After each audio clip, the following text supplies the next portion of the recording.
Ya tenemos nosotros vía Zoom al doctor Jorge Solórzano. Es la segunda entrevista que le realizamos al doctor. Primeramente, doctor, el saludo protocolario. Este es Radio Imperio. Me acompaña mi compañero Julio César Burbano, gerente de la radio. Más bien el empleado soy yo. Mi Todos somos querido doctor, empleados aquí. todos somos colaboradores. Quien le habla, Jonathan Zambrano. Qué gusto tenerlo, doctor. Primeramente, el saludo protocolario. Buenos días.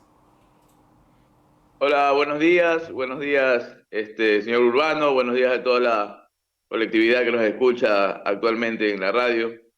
Es un honor también para mí participar en una segunda entrevista con ustedes y también volver al Cantón Jama a darle otra atención en lo que es relacionado a la diabetes y pie diabético.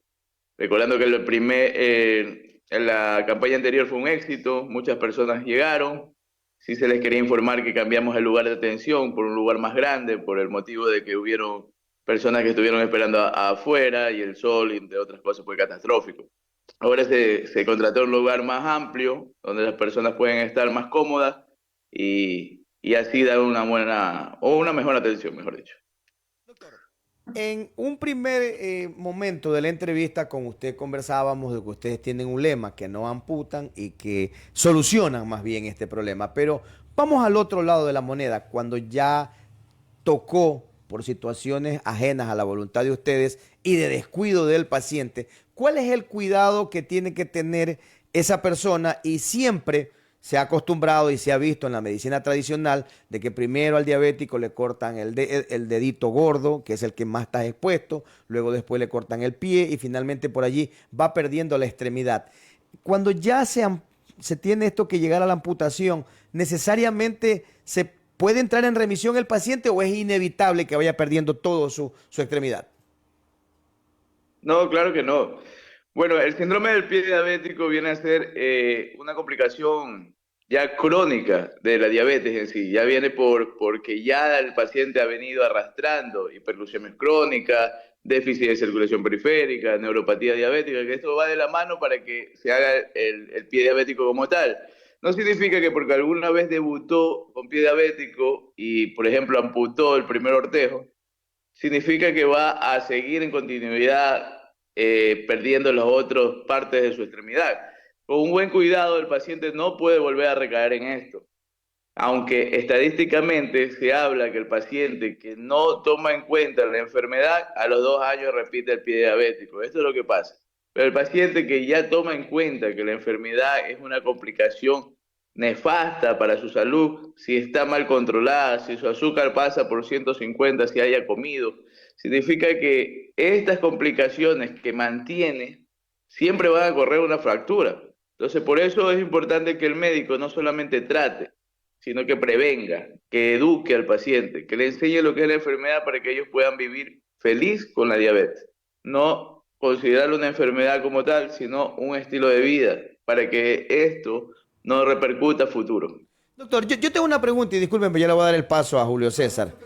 Cuando a una persona le amputan cualquiera de los miembros, usted utiliza una palabra un tanto rara allí, ¿no? Pero yo le digo el dedito, ¿no? ¿Cómo le cierra la herida si el problema es que al diabético no le cicatrizan las heridas por la misma azúcar? O sea, ¿cuál es ese paso para que esa herida no quede supurante o no quede allí abierta? Normalmente la mayoría de las cirugías de pie diabético se deja la herida abierta, ¿no? Porque, como usted lo dice, el paciente diabético es propenso a infecciones, es propenso a que no cicatrice rápido, pero eso todo tiene una explicación. La diabetes, la azúcar alta es uno de los mayores inconvenientes para la cicatrización. El segundo paso son las fibras de colágeno responsables a la cicatrización, el cual ya pierde casi en su totalidad la producción de colágeno al paciente con diabetes. Igual cualquier paciente sano también pierde la producción de colágeno, pero el paciente con diabetes es el doble. Entonces no hay esa cicatriz que lo hacen las fibras de colágeno y por eso demora más en cicatrizar. Ahora, el proceso es un poco lento, pero se divide en fases. Entonces uno opera un pie diabético que venga infectado, que venga expuesto huesos, entre otras cosas. Entonces uno opera, retira lo que no vale o el tejido no viable, retira el hueso no viable, pero comienza a hacer una fase de infecciosa que dura de 5 a 7 días, que es dejar totalmente limpio el lecho de la herida, y comenzar a una segunda fase que es la granulación, es decir, volver a crear lo que es las capas de la piel, es decir, comenzar a crear la capa muscular, comenzar a crear la dermis, la epidermis, y eso es el proceso de regeneración del pie diabético. Normalmente yo estoy haciendo aparte una subespecialidad de cirugía de tobillo y pie en México.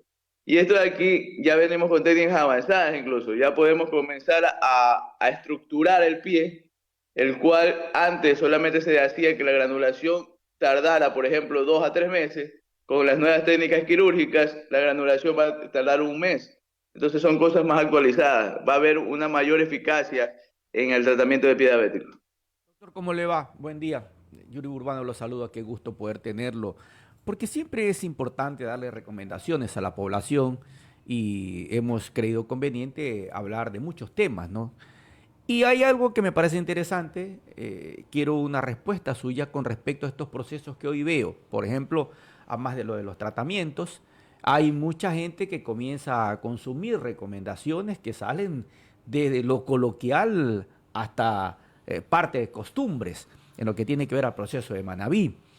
Y esto de poder tratar y esto lo de poder tener, por ejemplo, tratamientos fuera de los tratamientos clínicos, en lo que tiene que ver a tratamientos naturales, ¿qué tan buenos son? ¿Qué recomendables son? ¿Qué se puede hacer cuando le dicen a una persona que tenga o que consuma una agua de determinada planta, que eso le hace bien, que eso le va a bajar el azúcar, que se ponga determinado componente natural para que eso también le vaya a tener como una especie de tratamiento y poder, algunos dicen hasta quitar la diabetes, cosas que a veces la gente por su desconocimiento lo que hace es creer, confunde y de pronto lo que encuentra con el tiempo son complicaciones. ¿Cómo poder hablar de estos temas, doctor? Bueno, en sí hay muchas teorías, muchas hipótesis en diversos tipos de tratamientos, ¿sí? Hay plantas que los respalda la ciencia también, ¿no? Porque tienen una efectividad en receptores de insulina, por ejemplo, la canela. La canela en pacientes con diabetes mejora la recepción de la insulina y por ende va a bajar los niveles de glucosa. Pero no significa que un paciente con diabetes se va a controlar con canela. No, sino que es un coayudante a mejorar que la recepción de insulina se dé. Por ejemplo, la ganoderma también es otra cosa muy famosa, que en café lo venden, pero también actúa en el ciclo de la recepción de la insulina, más no es una cura para la diabetes. Entonces, en sí, la diabetes no tiene una cura en ningún tipo de diabetes, solo hemos comprobado que en la diabetes tipo 2 puede haber una remisión de la diabetes, es decir, que el paciente venga complicado con insulina, con fármacos orales, con una glucosa descompensada, y nosotros tenemos una técnica de la remisión de la diabetes que comenzamos a tratar al paciente perfectamente, que bajamos los niveles de insulina, sacamos al paciente de insulina, nos quedamos con fármacos orales y a medida del tiempo bajamos dosis de fármacos orales y nos quedamos con dietas y ejercicio. Eso se ha podido realizar en pacientes con diabetes tipo 2. Por eso es muy importante saber diagnosticar el tipo de diabetes porque todas las diabetes no se tratan iguales. Más que también para muchos acceden a eso. Hoy hay estas operaciones, ¿no es cierto?, que se hacen, que las promociones que usted ve en redes, esto, lo de poder tener operaciones para dejar a un lado incluso hasta la diabetes, ¿no? Estamos hablando de una operación, que es la manga gástrica y cosas que hay también recomendaciones por parte de algunos médicos. ¿Esto es posible cuando se operan, cuando se hacen manga? ¿Se puede perder mediante un proceso ya de control el consumo de medicina para diabetes? Porque algunos hablan que le desaparece la enfermedad. Muy importante este punto. Hay cosas positivas y cosas negativas al respecto de la cirugía bariátrica. Recuerda que la cirugía bariátrica, al hablar bariátrica, se divide en manga gástrica, mini bypass gástrico, desde el balón gástrico, manga endoscópica. Entonces existen diversas partes de cirugía bariátrica. Le digo porque yo soy parte del equipo de cirugía bariátrica acá en Puerto Viejo. Entonces, es un coadyuvante. No significa, siempre yo discuto esa parte con mis pacientes porque el cirujano bariátrico, que incluso es mi gran amigo, él siempre es claro con ellos. Se va a hacer la cirugía bariátrica y lo que hace la cirugía bariátrica, como disminuye el estómago, usted no receta tanto ese carbohidrato, que es el responsable que le suba el azúcar, y entonces los niveles de glucosa se estabilizan, pero no significa que usted curó su diabetes. La diabetes sigue estando presente. La diabetes es una enfermedad que no, en sí no se va a ir. Y el único tipo de diabetes que se recomienda hacer esta cirugía es en la diabetes tipo 2. Otro tipo de diabetes no cura o no mejora lo que es la manga gástrica. Les digo porque yo he tenido pacientes que me han llegado a otros lados con manga gástrica y teniendo diabetes tipo 1, con manga gástrica y teniendo diabetes LADA, cosa que ellos están disparadas, la azúcar en 500, 400, no les sirvió de nada porque fueron mal encaminados a la cirugía como que les iba a ayudar para su diabetes, pero realmente no lo hizo. Entonces, solamente pacientes con diabetes mellitus tipo 2 son beneficiados en este tipo de cirugía, más no otro tipo de diabetes. Se les recomendaría solo a ellos, ¿no? Y es porque si usted se hace una manga, es lógico, pues ya no va a consumir la cantidad de alimentos que normalmente consumía, pues. Porque luego de eso también hay una recomendación por parte de los médicos para tener una dieta, ¿no? Que consuma proteínas, que no consuma esto. Además que tampoco se puede consumir tanto. Entonces, allí también debe haber, hoy los profesionales deben sincerarse un poco más para con los pacientes, porque resulta que terminan gastados, no se desaparece una enfermedad, allí no todos están cumpliendo con una situación honesta, ¿no? Porque mucha gente ve una publicidad hoy, cree que eso va a salvar o que va a hacer desaparecer algún tipo de enfermedad, y lo que usted acaba de decir hoy es mucho más claro y contundente, pero se sigue actuando de la forma que no se recomienda también por parte de algunos profesionales, pues doctor. Es que recordemos que ya la obesidad ya es catalogada una enfermedad. Antes solamente era un factor de riesgo en el cual no le parábamos mucha atención y hace unos años atrás apenas ya es catalogada como una enfermedad en el Código Internacional de Enfermedades. Entonces, la obesidad encamina muchas cosas, desde síndrome metabólico, desde prediabetes, intolerancia a los carbohidratos, hipertensión arterial, entre otras. Entonces, es una enfermedad tan feroz la obesidad que por eso mismo creo, más que por la diabetes, se hace este tipo de cirugía. Entonces, yo lo que sí les recomiendo es que el paciente que quiera hacerse una manga gástrica o un bypass gástrico, Ya. tiene que ver mucho su IMC o su masa corporal.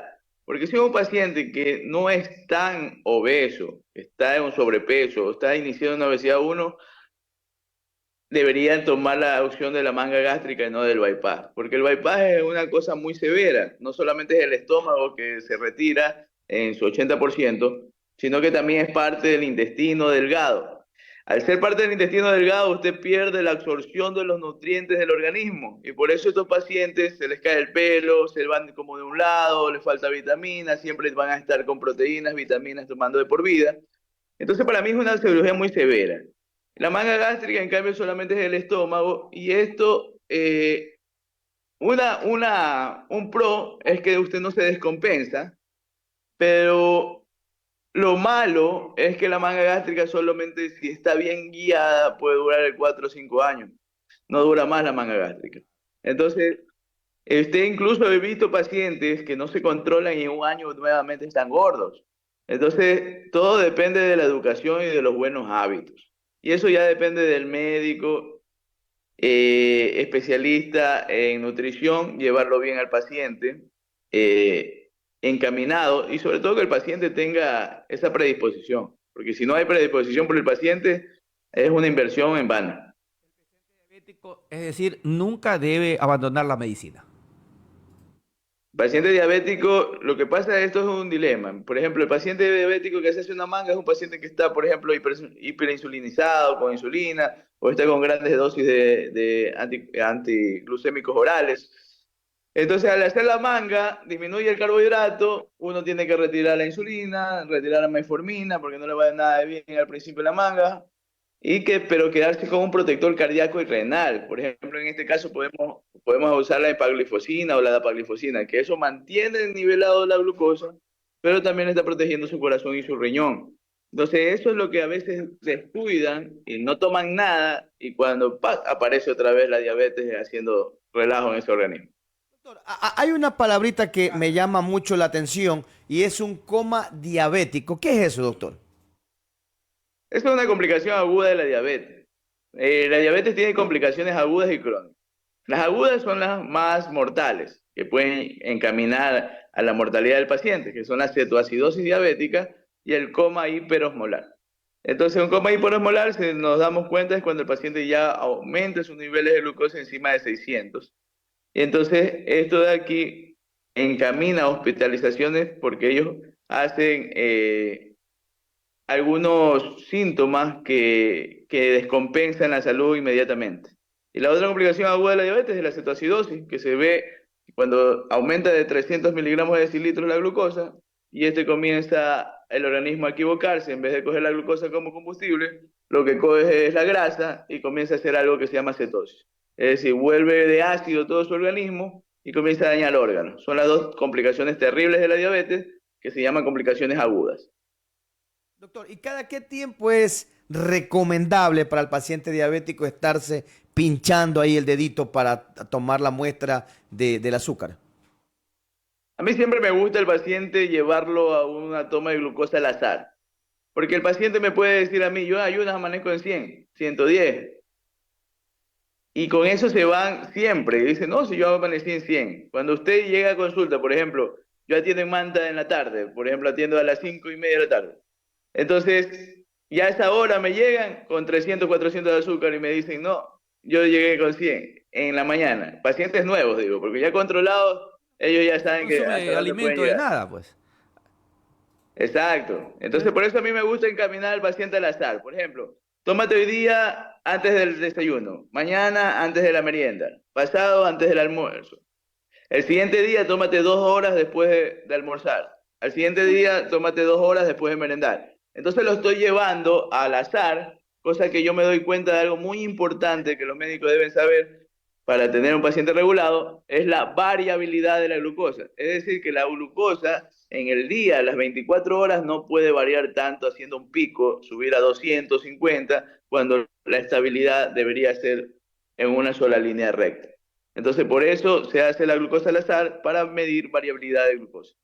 Saludos para el doctor Ángel Guerrero, su compañero de fórmula. Como en las noticias hay compañero de fórmula, usted también tiene su compañero de fórmula, que es el doctor Ángel Guerrero, y ya por acá ya me pasó la dirección, donde ustedes van a atender en Jama, donde vamos a tener esto de la campaña para que asistan mayoritariamente los pacientes, es en la calle Marco Ceballos y avenida Presidente Fabián Alarcón, junto a la cooperativa Calceta, en Jama, que es pequeñito y que nos escuchan nuestros amigos, especialmente de la zona rural, a los lados de la cooperativa Calceta. Ahí no hay pierde, ahí va a ser la campaña, doctor.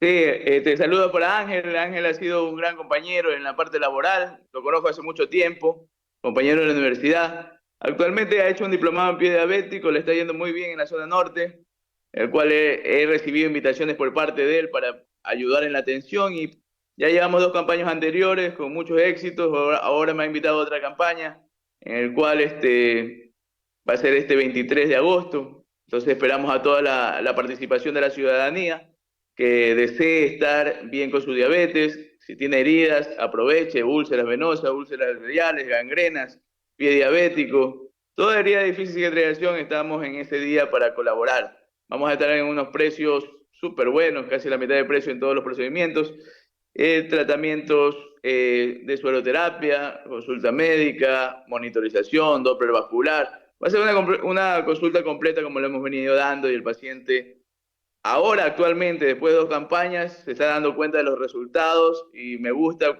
ver que los pacientes me escriben de allá y me dicen gracias, doctor. Entonces, para eso estamos, para ayudar.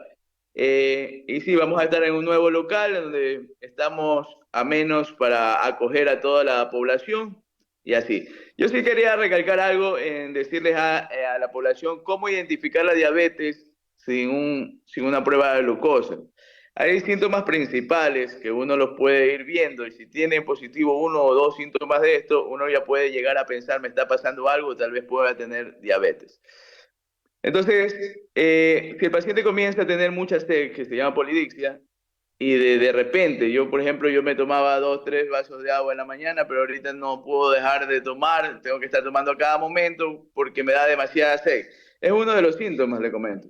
El siguiente síntoma es, bueno, yo antes me levantaba a orinar 1 vez en la noche, ahorita estoy 2, 3, 4 veces en la noche levantándome, que no es común a lo que yo hacía antes.